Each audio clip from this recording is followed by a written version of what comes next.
It began with a discreet protocol memo, quietly circulated through Clarence House corridors, just after dawn, stamped with language so unusually severe that even longtime palace staff reportedly froze when reading it. Sarah Ferguson's access to Sandringham, once tolerated through years of complicated royal reconciliation, had allegedly been subjected to a sudden and unforgiving restriction. But insiders whisper this was never simply about holiday visits. Behind the polished walls of the monarchy, something far deeper had fractured, and the timing could not have been more explosive. Before we go deeper into what this really means for the royal family, make sure to subscribe so you don't miss a single update. Reports suggest the document itself was brief, almost cold in its wording, yet devastating in its implications.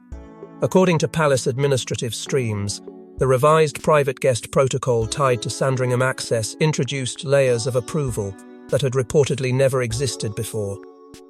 What shocked many inside royal circles was not merely the existence of tighter restrictions, but the belief that Sarah Ferguson had allegedly been informed through formal channels rather than through any personal family conversation. For a woman who, despite decades of scandal and public scrutiny, had somehow remained loosely tethered to the institution, the move felt chillingly deliberate.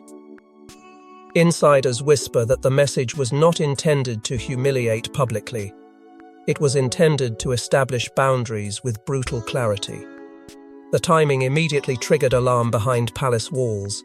King Charles was already navigating what many described as one of the most fragile periods of his reign since early 2024, with ongoing health concerns reportedly forcing senior royals to quietly rethink the future structure of the monarchy itself. Within that atmosphere of uncertainty, every appearance, every association, every private gathering suddenly carried amplified political weight. Sources close to royal aides claim recent public moments involving Sarah Ferguson and Prince Andrew had reignited anxieties among senior figures who feared the monarchy was drifting back toward unresolved controversies the institution had spent years trying to contain. What had once been tolerated as complicated family coexistence was now allegedly being viewed through an entirely different lens, one centered on succession, optics, and survival. Some insiders described it as an invisible line that had finally been crossed, though few seemed willing to explain exactly when that line first appeared. Behind closed doors, whispers reportedly intensified around Prince Andrew's lingering presence near royal estates and ceremonial circles. While official distancing measures had long existed publicly, different interpretations of recent internal meetings suggest some within the palace believed those separations had softened in practice over time. That subtle softening, according to royal commentators, allegedly became impossible to ignore as Prince William's influence over the monarchy's future direction continued to grow stronger. Those familiar with the Duchy of Cornwall's increasingly disciplined approach claim William's camp has become deeply focused on tightening institutional symbolism, removing ambiguity, and reinforcing what some insiders privately call future-facing legitimacy. Within that framework, even long-standing informal alliances reportedly became vulnerable to scrutiny. Sarah Ferguson may not have held an official royal role, but according to palace whispers, her continued association with spaces like Sandringham carried emotional and political complications that certain senior figures no longer wished to defend. What made the situation even more painful, insiders claim, was the belief that King Charles himself appeared emotionally conflicted throughout the process. Reports indicate the monarch was reluctant to approve measures that could deepen already sensitive family fractures. After all, Sarah Ferguson had remained connected to the royal family in unusually complicated ways for decades. Surviving scandals, divorces, financial embarrassments, and endless waves of public ridicule, while somehow maintaining personal relationships with several senior royals. Yet the institution Charles inherited was no longer operating under the same emotional flexibility that once defined private royal arrangements. The old era of quiet tolerance was allegedly colliding with a far colder philosophy, one shaped by fear of instability during a historic transition period for the crown. Palace insiders suggest Charles ultimately approved the tightening measures not because he wanted confrontation, but because resistance itself had become increasingly difficult within an institution now obsessed with preserving discipline above sentiment. And perhaps that was the most unsettling part of all. The protocol itself may have appeared administrative on the surface, but the emotional shockwaves behind it hinted at something much larger unfolding quietly inside the House of Windsor. Longtime staff reportedly sensed an atmosphere changing in real time, as though invisible doors were slowly closing around figures once allowed to drift freely through the monarchy's private world. Some insiders even described the mood as eerily surgical, carefully measured, emotionally detached, and impossible to reverse once activated. Because what looked like a simple restriction on one royal figure soon revealed itself to be part of a much larger operation unfolding quietly behind palace gates. Sandringham was never merely a countryside retreat. Purchased in 1862 for the future King Edward VII, the sprawling Norfolk estate became one of the spiritual hearts of the monarchy, a sacred geography where royal traditions survived wars, scandals, abdications, and generational upheaval. Which is precisely why the alleged decision to limit Sarah Ferguson's access sent such shockwaves through palace circles. To the old guard, Sandringham was not social territory. It was protected ground. For more than a century, the estate represented continuity in its purest and most unforgiving form. Christmas gatherings, succession conversations, private reconciliations, and moments of royal grief had all unfolded behind those guarded walls. That history carried weight. Immense weight. And according to insiders whispering through palace administrative corridors, the fear now consuming senior figures was not simply about one controversial royal connection lingering too long near the estate. It was about what Sandringham symbolized during a period when the monarchy itself appeared increasingly fragile. Reports suggest palace aides began quietly worrying that unresolved controversies surrounding Prince Andrew were slowly attaching themselves to spaces once viewed as untouchable pillars of royal stability. The institution had spent years trying to separate the future of the crown from the shadows of scandal.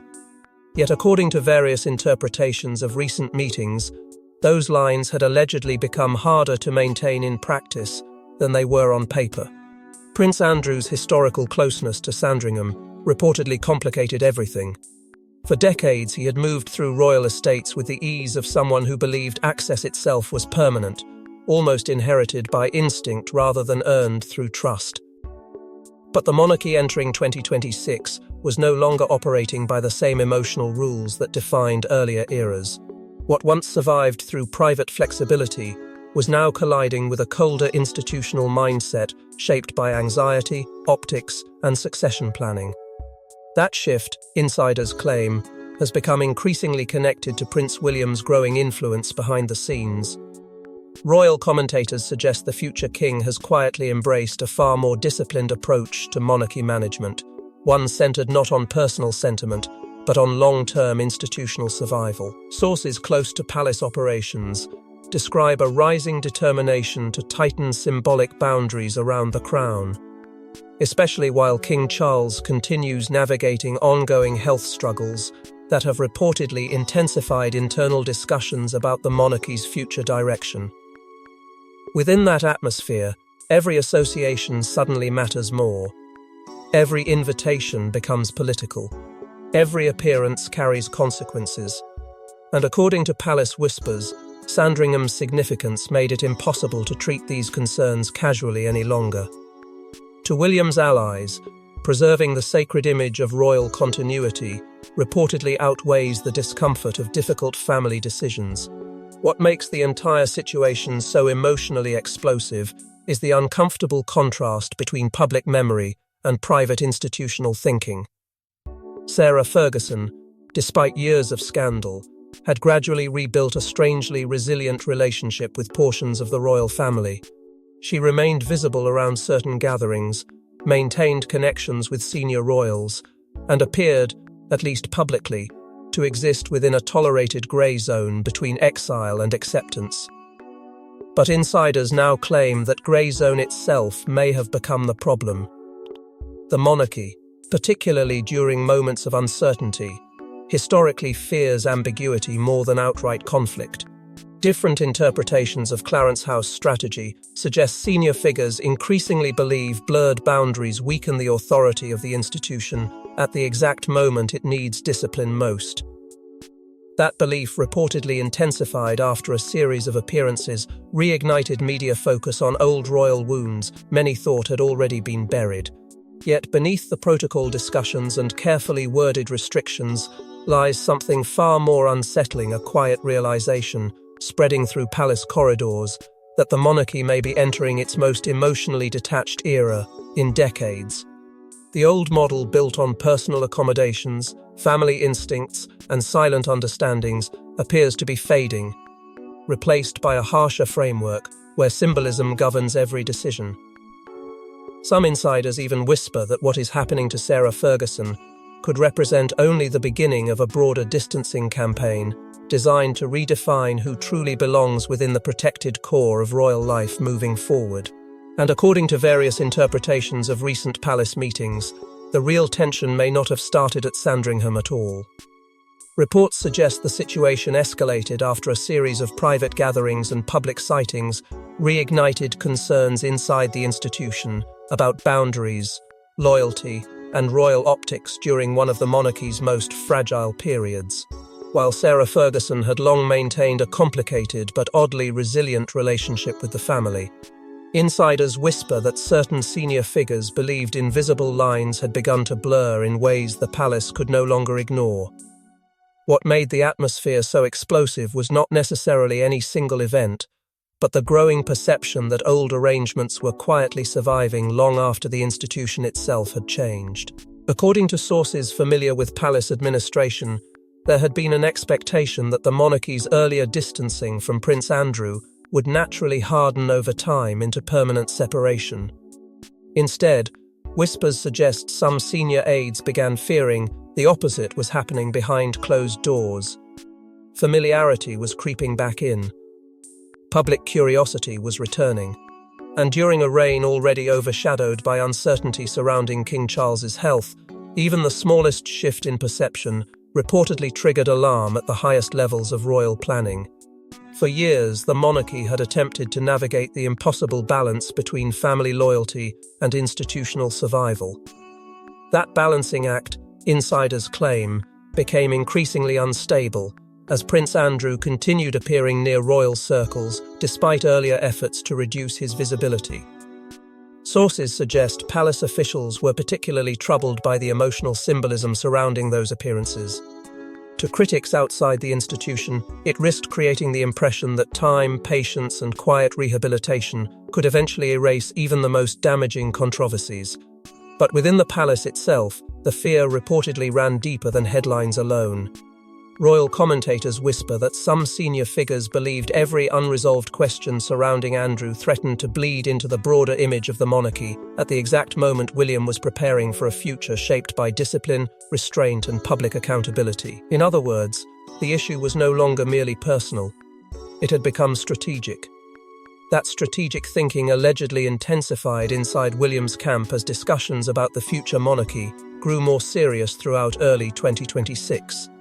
Various interpretations of palace meetings suggest the Prince of Wales and his closest advisors pushed for what insiders described as clearer institutional separation between the active royal structure and figures connected to lingering controversy. The language itself reportedly shocked some longtime courtiers.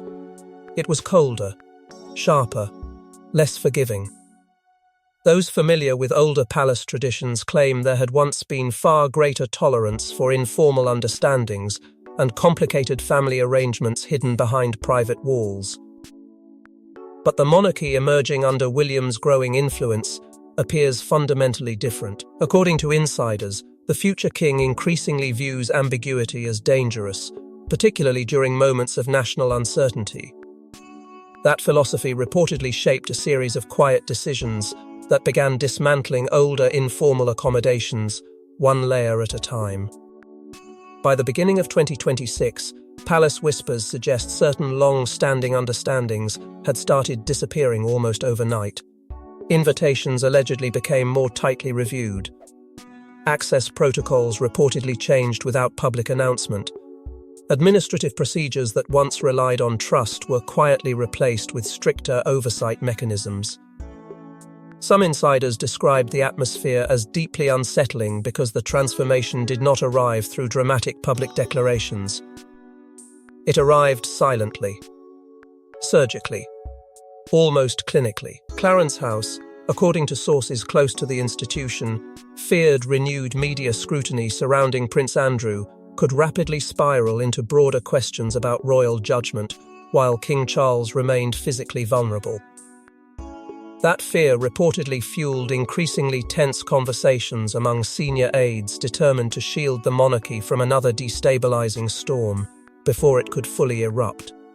And yet, beneath the calculations and protocol revisions, the emotional cost inside royal circles was becoming impossible to ignore. Sarah Ferguson's unusual place within the family had always depended on emotional flexibility, a fragile tolerance, sustained by history, familiarity, and personal bonds that survived where logic often failed. But insiders claim those softer instincts were now colliding with a far harsher institutional reality. Royal conversations once guided by diplomacy allegedly became icy, surgical, and unusually direct as pressure mounted behind palace walls. Some aides reportedly believed hesitation itself had become a threat to the monarchy's credibility. Others feared the institution was slowly sacrificing its humanity in pursuit of control. But the most devastating moment reportedly came when the monarchy's traditional enforcers decided hesitation was no longer an option. This was the moment palace observers now describe as the activation of an entirely new royal doctrine, an unforgiving institutional counteroffensive some insiders have privately labelled the Sandringham firewall. According to whispers circulating through royal administrative streams, senior figures aligned around one chilling principle: sentiment could no longer outweigh survival. And once that machinery began moving, there would be no exceptions. What had started months earlier as quiet anxiety behind palace walls was now transforming into something far more disciplined and deliberate. The monarchy was no longer reacting emotionally to controversy. It was reorganizing itself around containment. Reports suggest senior aides began treating every family connection, every public appearance, and every lingering association as part of a much larger battle over the future legitimacy of the crown. The atmosphere reportedly became colder with each passing week, as though an invisible switch had finally been pulled inside the institution itself. At the center of this hardening approach, insiders claim, stood Princess Anne. Long viewed as the monarchy's most relentless defender of duty and protocol, Anne allegedly emerged as one of the strongest voices, arguing that the institution could no longer afford blurred boundaries during such a vulnerable era. Sources close to palace circles describe her approach as deeply uncompromising, shaped by decades of witnessing crises threaten the crown from within. To Anne, according to various interpretations of royal conversations, survival depended on clarity, not emotional loyalty, not nostalgia, clarity. Palace insiders whisper that she viewed the situation surrounding Sarah Ferguson and Prince Andrew not as isolated family complications, but as symptoms of a larger institutional weakness that had been quietly growing for years. Some even describe Anne as believing the monarchy had spent too long confusing compassion with stability, and that the price of those compromises was finally beginning to surface. Prince William reportedly shared much of that thinking, though in a quieter and more strategic way. Royal commentators suggest the future king has become increasingly focused on constructing a monarchy built around discipline, precision, and public trust rather than inherited emotional arrangements from previous generations. Sources familiar with William's inner circle claim he strongly backed long-term institutional distancing strategies designed to eliminate ambiguity surrounding who truly represents the modern crown. According to insiders, this was never about punishing individuals personally. It was about controlling symbolism before symbolism controlled the monarchy. That belief allegedly fueled a wave of internal revisions inside Clarence House and other royal administrative offices, where invitation procedures, residency understandings and guest approval systems reportedly began undergoing significant restructuring behind closed doors. The changes themselves were subtle enough to avoid public panic, yet powerful enough to send unmistakable signals inside royal circles.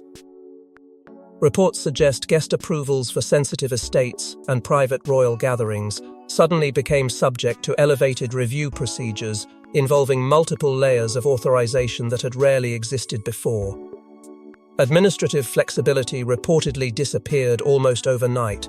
Palace staff who once relied on instinct and precedent now allegedly found themselves navigating stricter frameworks designed to prioritize what insiders called future-facing legitimacy.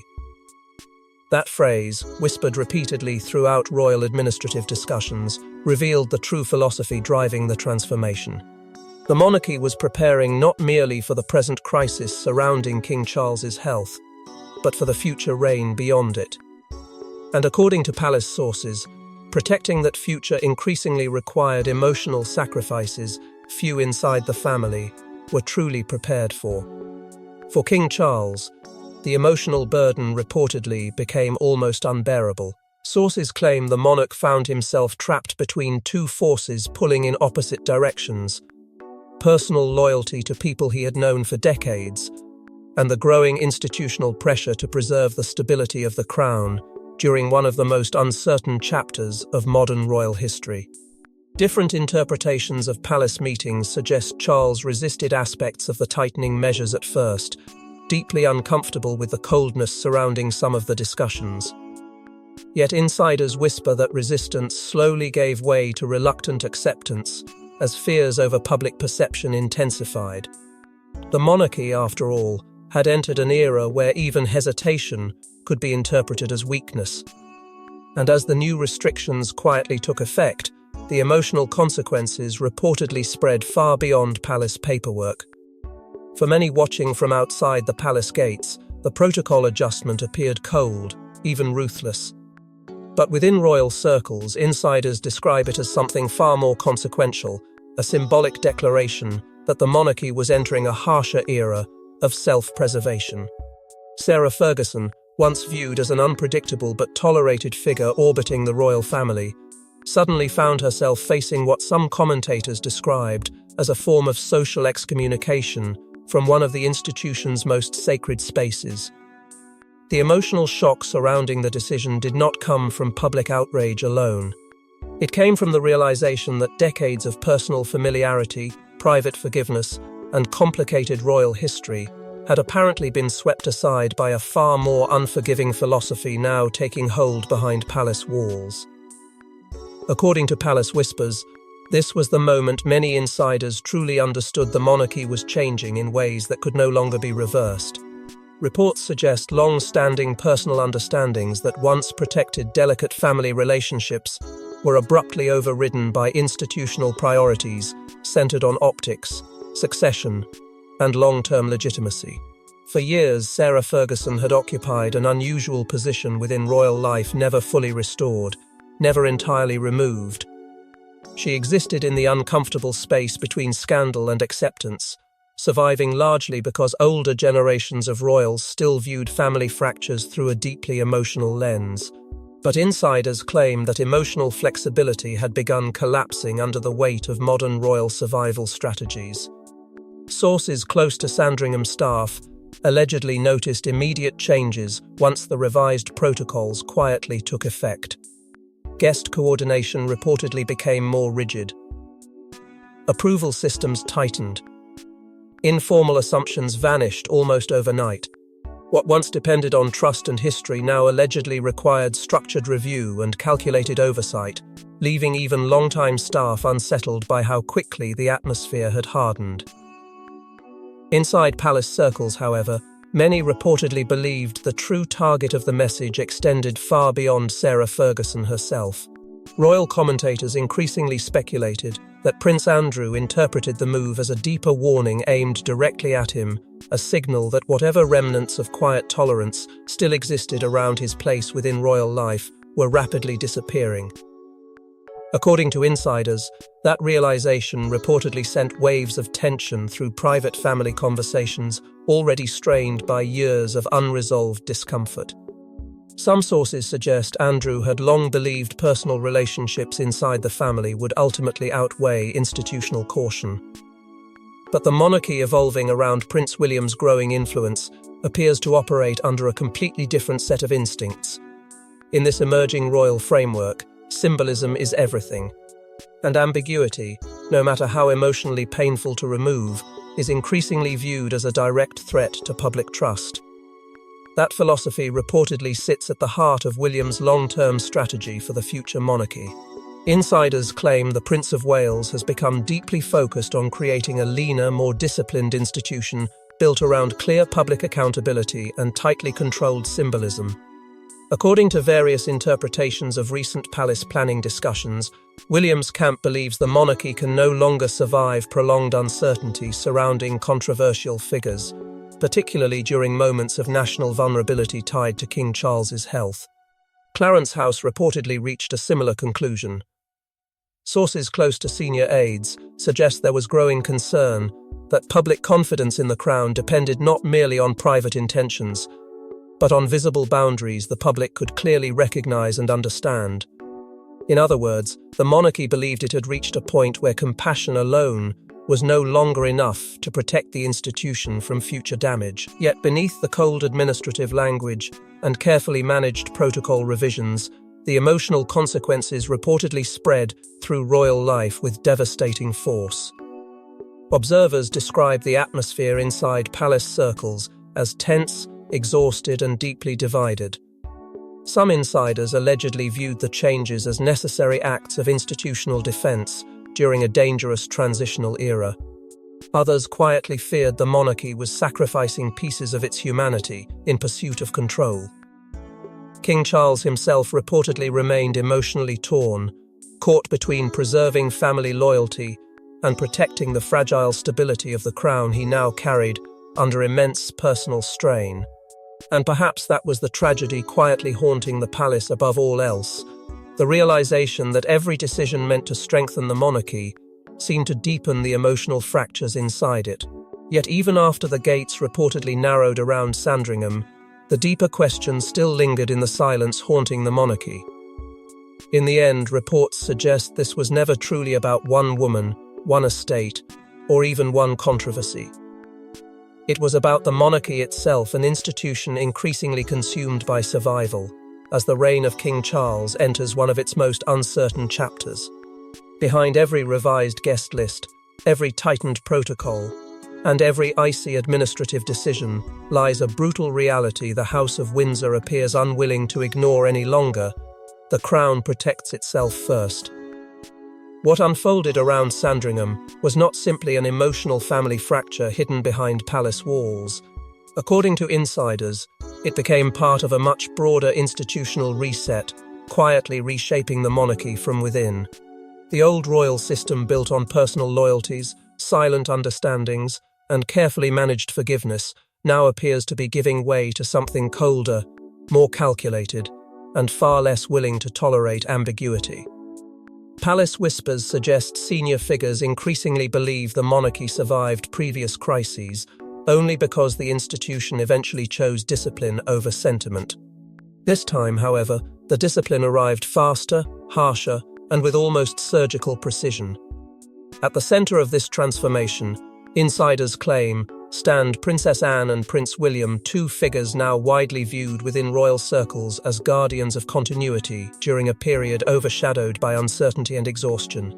Anne reportedly approached the crisis with the same iron sense of duty that has defined her entire royal life, believing the institution cannot afford emotional weakness while public confidence remains fragile.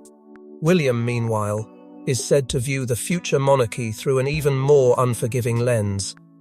Sources close to palace administration claim the Prince of Wales has become deeply focused on constructing a modern crown built around clarity, restraint, and visible accountability.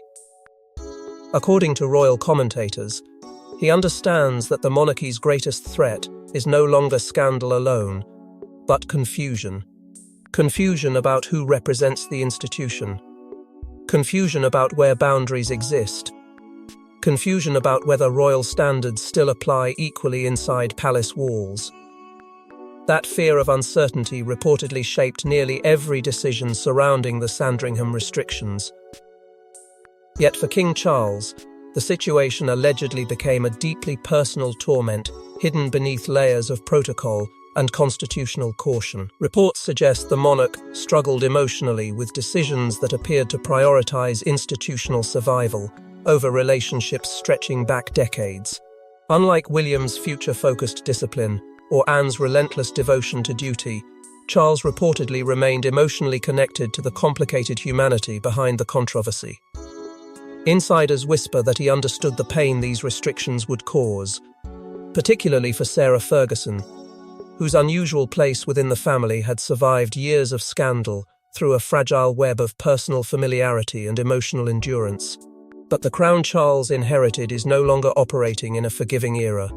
Sources claim senior advisors repeatedly warned that hesitation itself could damage public trust during one of the monarchy's most vulnerable transitions in generations. Slowly, painfully, Charles was reportedly forced to confront the same devastating conclusion, overtaking the palace itself.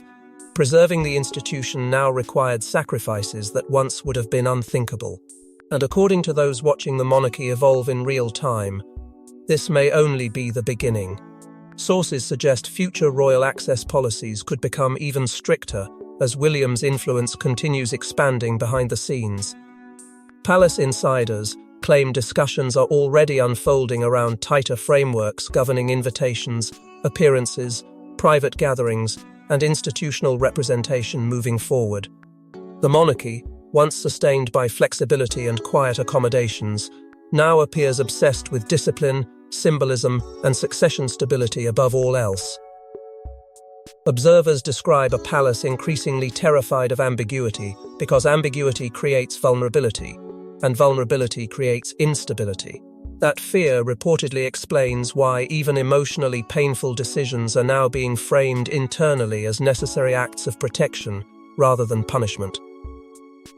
To the institution, preserving the crown's long-term legitimacy has become the defining mission of this era, no matter how many personal relationships fracture beneath the weight of that mission. Perhaps that is the tragedy quietly haunting Sandringham itself. Behind the gates, beyond the revised protocols and silent administrative decrees, lies a family still struggling to reconcile affection with duty, memory with survival, humanity with monarchy.